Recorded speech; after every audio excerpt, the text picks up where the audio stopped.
imbibed in his presence, please. All of them. Swami ji, सबसे पहले आपको प्रणाम।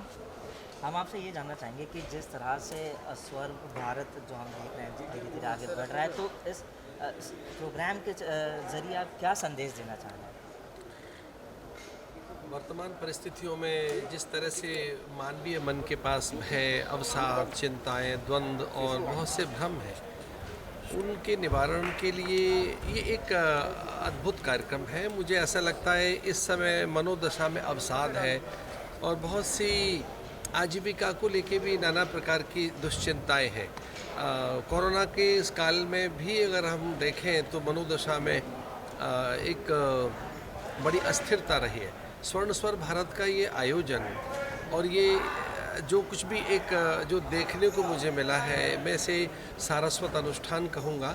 मुझे ऐसा लगा आज के कार्यक्रम में जैसे भारतीय संस्कृति, संस्कार, उसकी सभ्यता और उसकी आद्य संवेदनाओं का प्रतिनिधित्व करता है ये स्वर्ण स्वर भारत, जो आदरणीय कैलाश जी, हमारे कुमार विश्वास जी, हमारे आदरणीय सुरेश वाडकर जी और रवि किशन जी जो हमारे साथ आज इस कार्यक्रम में रहे, तो मुझे ऐसा लगा कि सारी संवेदनाएं अत्यंत प्राच्य हैं। वे वैदिक संवेदनाएं जो पूरे जो भारत के अध्यात्म और भारतीयता को प्रदर्शित करती हैं। जो आज ये प्रतियोगी प्रतिभागी भी जो दिखाई दिए मुझे, वे उनमें ऐसा लगा कि भारत का आध्यात्मिक संस्कार, पूजा पाठ और वो संस्कार जिसमें नित्य इष्ट की आराधना, अर्चना और अभ्यर्चना है।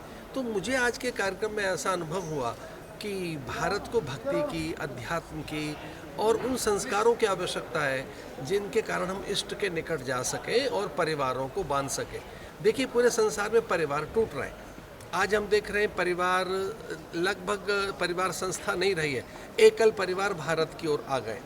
आज पश्चिम में कोई परिवार नाम की संस्था नहीं रही है, वही प्रवृत्तियां भारत की ओर बढ़ रही हैं और पश्चिमात्य सभ्यता का आस्वादन करने के बाद भारतीय अब विचलित है। तो परिवार का प्रबोधन, पारिवारिक एकता, मैत्री और परिवार में एकता और संगठन अथवा अनुशासन भक्ति से आता है। तो मुझे ऐसा लगता है कि ये आयोजन परिवारों की एकता, मैत्री और पारिवारिक अनुशासन की वृद्धि करेगा और साथ में पूरे देश में एक आध्यात्मिक वातावरण बनाएगा। आज़ादी के अमृत महोत्सव में हम हैं और ये स्वर्ण स्वर भारत उसकी एक प्रकार से नींव है। तो आज़ादी के अमृत महोत्सव पर जब विविध अनुष्ठान पूरे देश में चल रहा है, मुझे लगता है ये भक्ति आंदोलन, ये जो स्वर्ण स्वर भारत का कार्यक्रम है, ये पूरे भारत की एकता और भारत की भक्ति और अध्यात्म की उस संवेदना को जगाने में सहायक होगा जो प्राय लुप्त हो रही है, अथवा एकांगी है, अथवा वो एकाकी है या केवल व्यष्टिपरक है। तो बस एक पंक्ति में कहना चाहूँगा कि ये स्वर्ण स्वर भारत का कार्यक्रम समष्टि के कल्याण के लिए और विश्व के मंगल के लिए भी है। Thank you so much. Thank you so much. मैं इसलिए निकल जाता हूँ। नहीं, आप अच्छा, मैं एक निवेदन करना चाह रहा था कि मैं जब मुंबई आ रहा हूँ तब ठहरा जाऊँ क्या, पता क्यों? क्योंकि मेरी फ्लाइट अभी हम कर्मकांड भी वैसा है जिसमें ज़्यादा कि दो अलग अलग मैं तो इतना थका हूँ। एक काम करिए, थोड़ा अलग कर दीजिए क्योंकि अलग अलग बाइक्स बस अभी शुरू कर दो सर। उनके फ्रेम सर एक ऐसा शो आने वाला है जी से जो काफ़ी ज़्यादा इंटरेस्टिंग लग रहा है, जो इस शो का हिस्सा होने में आपको कितनी ज़्यादा मैं बहुत अच्छा हूँ, मैं बहुत खुश हूँ, सूत्रधार हूँ, इसका एंकर हूँ और मैं देव ऋषि नारद भी बना हूँ। तो देवलोक में भी है पृथ्वी, पहली बार ये टेलीविज़न इंडस्ट्री में पहली बार ऐसा शो आ रहा है जहाँ आप देवलोक भी है, पृथ्वी लोक भी है और एक से गायक हैं और भजन गा रहे हैं ईश्वरी आराधनाओं को, जो हम लोग कहते हैं ना, परिवार मंदिर जाता है, माता बहनें, दादा दादी, बच्चे। अब वो भजन उनको शनिवार रविवार रात को ZTV पे मिलेगा, तो बहुत ही सुंदर है और बड़ा आनंद ले रहा हूँ। मेरे मन का शो, क्योंकि मैं थोड़ा अध्यात्म से शिव भक्त हूँ, तो मैं मन का शो था और मुझे मन का मिला।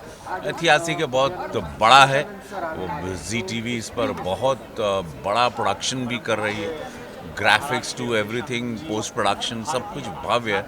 तो अच्छा हुआ इतने भव्य शो के साथ जुड़ के, ये मेरा सौभाग्य है कि अगर आने वाली जनरेशन को जो पाश्चात्य संस्कृति की और ड्रग्स की तरफ जा रही है या अल्कोहल की तरफ जा रही है या शराब या गलत रास्ते चली जा रही है, कुछ चीज़ें इनमें सीख भी होगी, इसमें कथाएं भी हैं।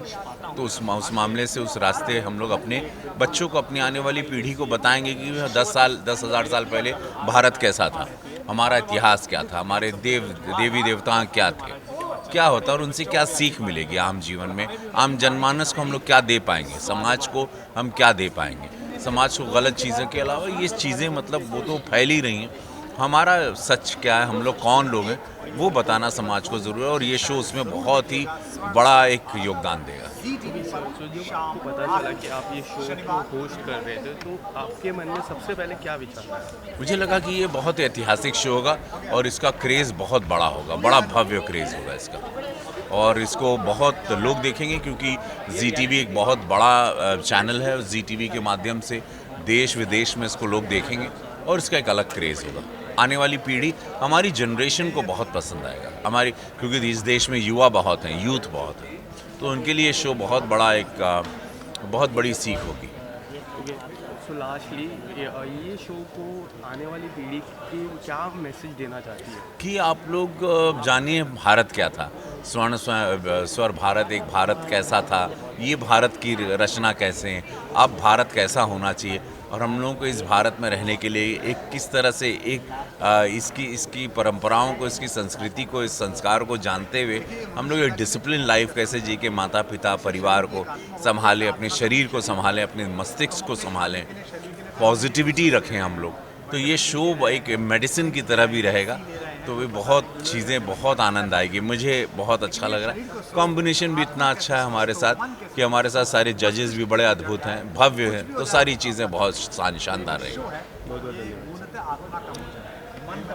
तो ये नया शो आने वाला है ZTV पे और आप इस शो के जज हो, तो कितने ज़्यादा एक्साइटेड हो इस शो के लिए? आप सब जानते हैं कि बम्बई की रियलिटी शो की दुनिया से मुझे पिछले 1 दशक से, 1.5 दशक से, 10-15 साल से बहुत सारे बुलावे आते रहे, और मुझे हर बार लगता था कि वो शो के फॉर्मेट जो है मनोरंजक हैं, अच्छे हैं, जनता में लोकप्रिय हैं, लेकिन जैसी मेरी इमेज है और जो मेरा मन है उसकी रुचि के अनुकूल नहीं है, तो मैंने विनम्रता से मना कर दिया था।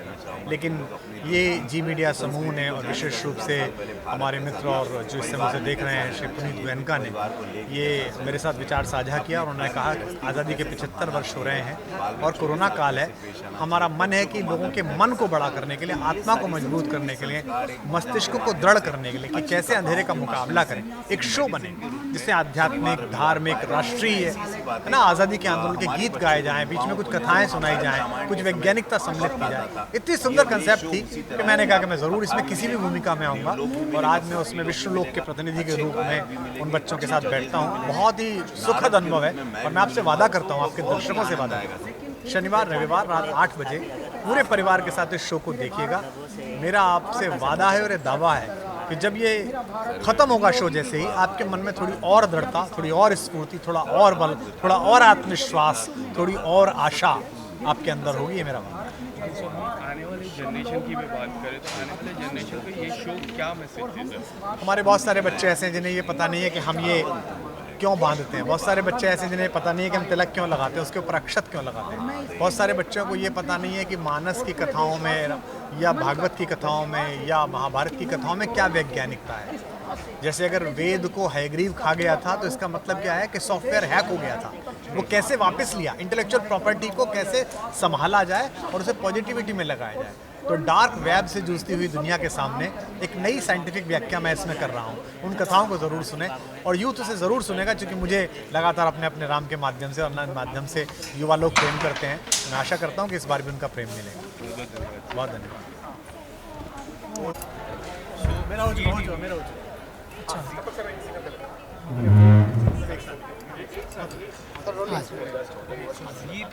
भव्य शो लेके आ रहा है और इस भव्य शो के आप दोनों जजेस हो, सो क्या कहना चाहोगे, कितने ज़्यादा एक्साइटेड हो इस शो को लेके? जी, हम बहुत ज़्यादा उत्तेजित हैं, उद्वेलित हैं, तरंगित हैं, उमंगित हैं, और इसलिए हैं कि भारत में तो नहीं परंतु विश्व में भी कभी ऐसा शो बना नहीं।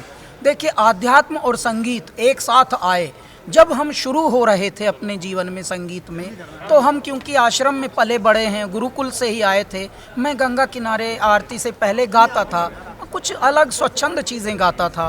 तो सब पूछते थे मुझसे क्या गाते हो, कैसा गाते हो, तो मुझे पता भी नहीं होता था। क्यों? क्योंकि हमने विधिवत सीखा भी नहीं था। लेकिन जब इन इतने बड़े बड़े लोगों का गाना सुनते थे तब लगता था ये कैसी इंडस्ट्री होगी, ये कैसा भव्य दुनिया होगा संसार। और जब आकर यहाँ देखा और इनकी सरलता देखी इन बड़ों की, तो मैं एक निवेदन ये करना चाहता था ईश्वर से कि जब हमारी गायकी, हमारी सोच, हमारा व्यक्तित्व यहाँ सारी दुनिया को भा गया, तब हमने ये मन में संकल्प लिया था कि हे मेरे ईश्वर, कभी अगर हमको, क्योंकि हम तो आध्यात्म से संगीत में आए हैं, संगीत से आध्यात्म की ओर गए नहीं, तो तब हमने ये परिकल्पना की थी कि हे मेरे ईश्वर, एक दिन अगर ऐसा हो कि जब हम पूरे भारत को फिल्मी दुनिया की तरफ से, संगीत की दुनिया की तरफ से और पूरा प्रतिनिधित्व निभाएं कि हाँ, भारत का सिनेमा जगत भी, भारत का संगीत जगत भी भारत को जगाने का कार्य कर सकता है। सिर्फ मनोरंजन ही नहीं, थोड़ा आत्म मंथन, प्रभु सुमिरन भी दे सकता है। तो आज़ादी के अमृत महोत्सव पर जब आदरणीय प्रधानमंत्री जी ने ये उद्घोष किया था कि जो भी भारतवासी, भारत के कलाकार, भारत के साधक अलग अलग क्षेत्रों से भी हैं, वो अपने अपने क्षेत्र से ये उत्सव का भागीदार बने, तब हमने ये परिकल्पना की और आज ये संकल्पना मूर्त रूप ले रही है स्वर्ण स्वर भारत के रूप में। भारत ने अच्छे अच्छे गाने दिए, इतने विशाल गाने दिए, और मैं आपसे जानना चाहूँगा कि इस शो में आप जज हैं, तो कितना ज़्यादा एक्साइटेड है इस शो को लेकर? बहुत ज़्यादा एक्साइटेड हूँ। और फिल्म सॉन्ग्स तो है ही हमारे। मैं जब से मेरा करियर शुरू हुआ है तब से आध्यात्मिक गानों, भजनों की तरफ भी मेरा रुझान रहा है। बहुत सारे भजन गाए हैं, मंत्र गाए हैं, और ये अलग प्रोग्राम जो इसका कंसेप्ट ही पूरा अलग है। और इसमें आध्यात्मिक गाने ही, भजन, सूफी, भक्ति पर गीत, तो ये, और इसमें बहुत जेन्युइनिटी होगी, कोई ड्रामेबाजी नहीं होगी, रोना धोना ये सब कुछ नहीं होगा, प्योरली गाने का प्रोग्राम होगा। और आज के इस पेंडेमिक के समय में लोग वैसे भी भगवान की तरफ बहुत ज़्यादा मुड़ गए हैं, तो जिसकी वजह से ये प्रोग्राम अलग सा है और लोग इसको बहुत पसंद करेंगे। जहाँ जहाँ पे भी हमारे सुनने वाले लोग हैं, यहाँ पे भारत में, भारत के बाहर, तो सब लोगों के लिए ये प्रोग्राम एक अट्रैक्शन होगा। और मैं उम्मीद करता हूँ कि ये जैसे रामायण होती थी, महाभारत होता था टीवी पे, जब पूरी रोड्स खाली हो जाते थे, तो वही अवस्था आने वाली है इस प्रोग्राम की तहत।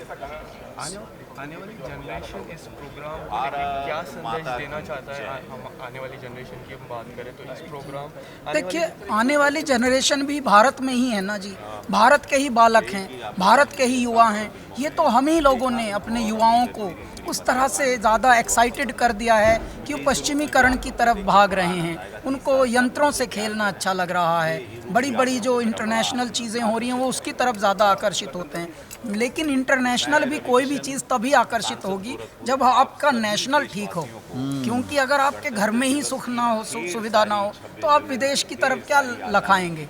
तो अब तो विदेश हमारे भारत की ओर लखा रहे हैं। आप हैरान हो जाएंगे कि इस द्रोह काल में मेरा भारत क्या मिरेकुलस जंप मारा प्रगति का, कि एक बार हमारे पास पीपीई किट बनाने भर के लिए साधन भी नहीं थे और रास्ता भी नहीं था, आइडिया भी नहीं था। विद इन फ्यू मंथ्स हम लोगों ने क्या जंप मारा, हमारी सरकार ने, भारत सरकार ने और राज्य सरकारों ने, कि अब पीपीई किट, दवाई, हमारी वैक्सीन हमारी इतने बन गई कि मेरे दाता ने लगभग दूसरे देशों को अनुदान दे रहे हैं। एक्सपोर्ट तो करा रहे हैं साहब, अनुदान में भी दे रहे हैं। भारत उस रूप में, देखिए, ये हमारे बड़ों ने एक बात कही थी, हम लाए हैं तूफान से कश्ती निकाल के, इस देश को रखना मेरे बच्चों संभाल के। इतना भरोसा था उनको कि भैया ये काम कर लेना। तो आज के बच्चों पे भी तो भरोसा है ना, तो बस ये भरोसा ही जगा रहे हैं। थैंक यू सो मच जी, थैंक यू। बस भैया हरिओम कर